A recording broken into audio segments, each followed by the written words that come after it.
लड़के बहुत ज्यादा फिल्में देखते हैं, खुद को लोहा मानते हैं। केवल सुनते हुए लड़के ने जोर से चिल्लाया, मैं आयरन हूँ, मैं उड़ सकता हूँ। फिर 28वीं मंजिल से कूदे। आपातकालीन क्षण उसके चाचा बच्चे का समर्थन करने के लिए पास में अपने रबर की सफाई कर रहे थे। उनके चाचा ने भी लड़के को बताया, इस दुनिया में न कोई लोहा था, न ही स्पाइडरमैन। फिल्म में सुपर हीरो सभी काल्पनिक है, नकल न करें। सड़क पार करने वालों ने इस दृश्य को देखा जो बेवकूफ था। वे अपने चाचा को एक विदेशी मानते हैं, पुलिस को उसे पकड़ने के लिए रिपोर्ट करना चाहते हैं। चाचा ने देखा कि वह बस मुस्कुराया, कैमरा निकाला और शटर बटन दबाया और सभी की यादों को तुरंत मिटा दिया गया। फिर चाचा छोड़ने के लिए बदल गया। लेकिन इस शहर में वह सुपर शक्तियों वाले एकमात्र व्यक्ति नहीं है। एक ग्रिल्ड मांस सामान्य लगता है, लेकिन बेकिंग की गति को बढ़ाने के लिए हाथ से आग गोली मार सकता है। इस छोटे से NHA को देखते हुए लड़की स्वतंत्र रूप से डिस्चार्ज कर सकती है, जिससे ठगों को AA चीखना पड़ता है। और यह सुरक्षा कप्तान बस एक लोहे की बाह को संघनित करने के लिए ताकत का उपयोग करने की आवश्यकता है। छोटी कार को आसानी से उठाएं और लाओ वोंग उनके नेता है। उनके पास थिएन नहन है जो खुफिया जानकारी एकत्र कर सकते हैं। आज श्री वोंग को अचानक एक रहस्यमय मिशन मिला।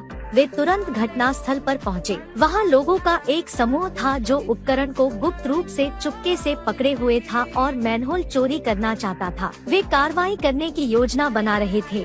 अप्रत्याशित रूप से एक युवक जो जल्दी से पहले चला गया, केवल उसे मैनहोल से चिपके हुए एक हाथ तक पहुंचते हुए देखा। लाओ वोंग ने तुरंत महसूस किया कि यह सुपीरियर एलायंस में शामिल होने के लिए नया मास्वान था, क्योंकि जब मैं छोटा था तो मैंने चिपकने वाला पिया जिससे मेरे शरीर को उत्परिवर्तित कर दिया गया था, उसके सभी शरीर का तरल पदार्थ गोंद में बदल सकता है। अनुभव की कमी के कारण युवा लोग कमजोर स्थिति में पड़ गए। लोग मदद करने के लिए दौड़ पड़े। गार्ड ने गोलियों का समर्थन करने के लिए अपने हाथों का इस्तेमाल किया। फिर एक चोर फेंक दिया। मिस्टर एह ने बारबेक्यू को लाल लोहे के साथ बेच दिया और डकैती के नितंबों को छुरा घोंप दिया। ताइयू ना ने माडू को बचाने का अवसर लिया। अंत में सभी डाकुओं को गिरफ्तार किया गया।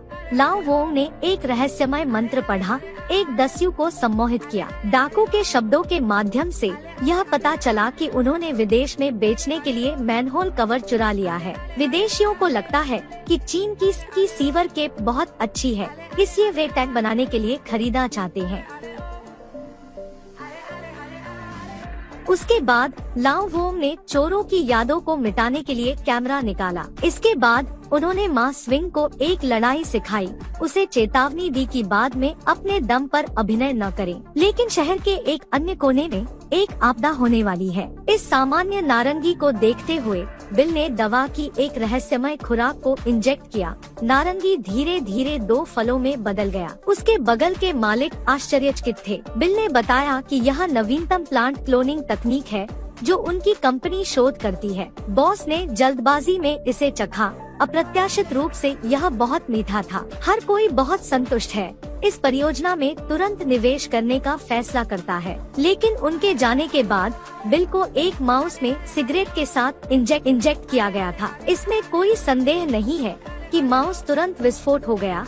यह स्क्रीन चतुराई से एक बॉस द्वारा पकड़ा गया था। बॉस को तुरंत गुस्सा आ गया, बिल की आलोचना करते हुए कि उन्होंने एक पौधे को एक पौधे के रूप में एक जानवर के रूप में इस्तेमाल किया। लेकिन उन्होंने बिल के वास्तविक उद्देश्य से मानव होने की उम्मीद नहीं की थी। मानव अवैध है। मैं आपको इस कंपनी को नष्ट नहीं कर सकता।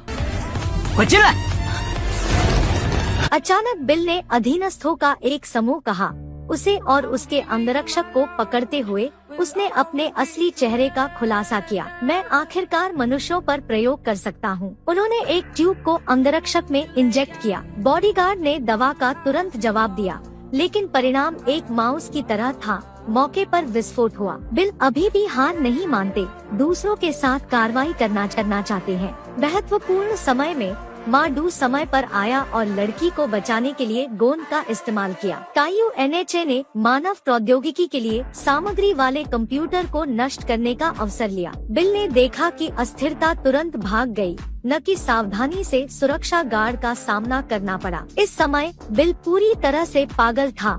उसने मेडिसिन ट्यूब को गार्ड में मार दिया। इसमें कोई संदेह नहीं है कि वह तुरंत एक लोहे के राक्षस में बदल गया। इस समय सुरक्षा गार्ड ने अपना दिमाग खो दिया, मृत नाम को पंच करने का अधिकार। फिर वह निर्दोष राहगीर पर हमला करते हुए सड़क पर भाग गया। वह लोहे का राक्षस बेहद शक्तिशाली था।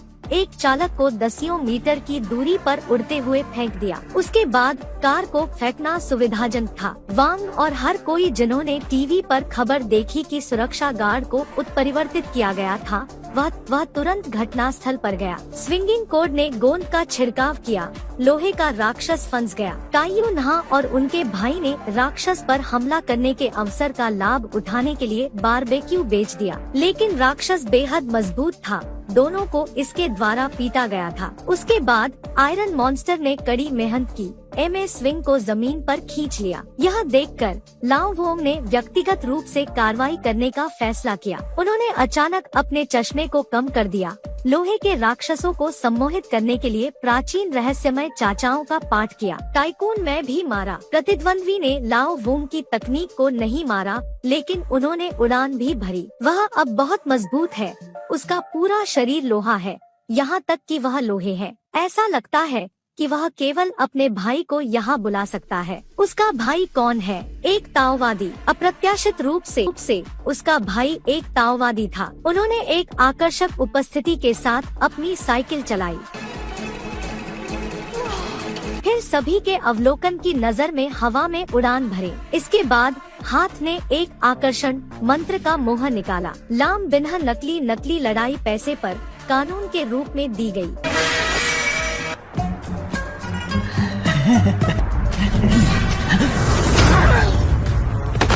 फिर एक फ्लाइंग किक भी मिली। ताओवादी जल्दबाजी में कार में चढ़ने के लिए तैयार हो गए, इससे पहले कि लोग लोगों को प्रोत्साहित करने के लिए नहीं भूल सके। यह मत भूलो कि आप एक टीम है। हर कोई अचानक जाग गया, अपनी सभी सुपर शक्तियों को माडू में प्रेषित करता है। अंत में सुपर लाइटनिंग गोंद को बाहर गोली मार दी गई, जिससे मजबूत राक्षस को हराया गया। उसके बाद सुरक्षा गार्ड सामान्य में लौट आया, सभी के साथ शहर की रक्षा करना जारी रखा।